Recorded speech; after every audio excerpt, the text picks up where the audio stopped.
শেষ পর্যায়ে আমাদের রয়েছে হুজুর পাক ও মাদ্রাসা পাকের শানে বক্তব্য। তো এই বক্তব্যের প্রথমেই আমাদের মাদ্রাসা পাকের ছাত্র দশম শ্রেণীতে লেখাপড়া করে মোহাম্মদ আলামিন বিশ্বাস দশম শ্রেণী রোল 1।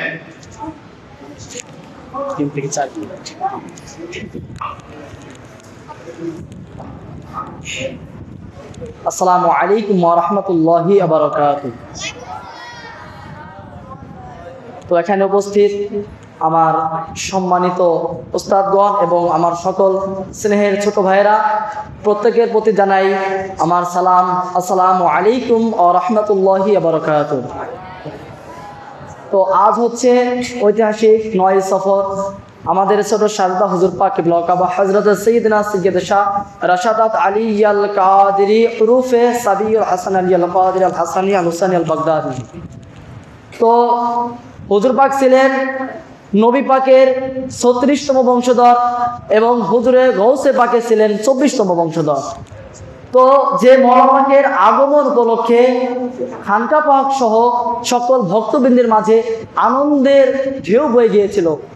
ঠিক অনুভাবে মওলানা পাকের অল্প বয়সে যখন তিনি বিদায় নিলেন, ঠিক ওই সময়ে প্রত্যেক ভক্তবৃন্দের মাঝে একটি কান্নার রোল পড়ে গেল।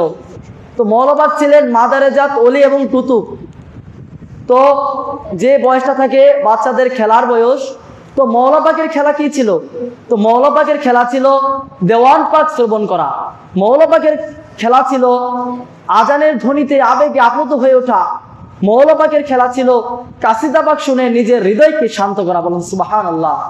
তো সেই মওলানা পাক ছিলেন মাদারে জাত গৌস। তো সেই মওলানা পাকের যখন বিসালে পাক হলো, সেই খবর যখন চারিদিক ছড়িয়ে গেল, তখন লোকজন ভিড় করতে লাগলো মওলানা পাকের সেই ছোট্ট নুরি তাবত পাককে স্পর্শ করার জন্য, ছোঁয়ার জন্য। তো তখন তারা ইয়া মাওলা বলে তারা ক্রন্দন করতে লাগলো। মওলানা পাকের সেই ছোট্ট নুরি তাবত পাকটা 4 নং পাকের সিঁড়ি পাকের উপর রাখা হলো।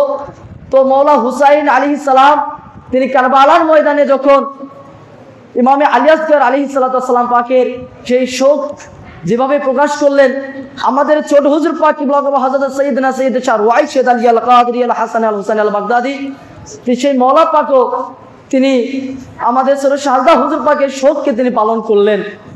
তো সেখানে মওলানা পাকের জানাজা পাক সমাপ্ত হলো এবং সেখানে ওনার মাজার পাক হলো। তো দেখুন, আমরা যেখানে উরুস পাক পালন করছি, শুধু আমরা এখানে না, বাগদাদ পাকেও আমাদের হুজুর পাকের সেই উরুস পাক পালন করা হয়। যেটা ছোট হুজুর পাক বলেছেন যে আমার বিনা বলাতে বাগদাদ পাকে দরবারে জানসীন হযরত শাইখুল ইসলাম সৈয়দ আব্দুর রহমান সাহেব তিনি প্রতি বছর 9 সফর এই দিনটি, অর্থাৎ আমাদের এই হুজুর পাকের বেসাল হক দিবসটি তিনি পালন করে থাকেন।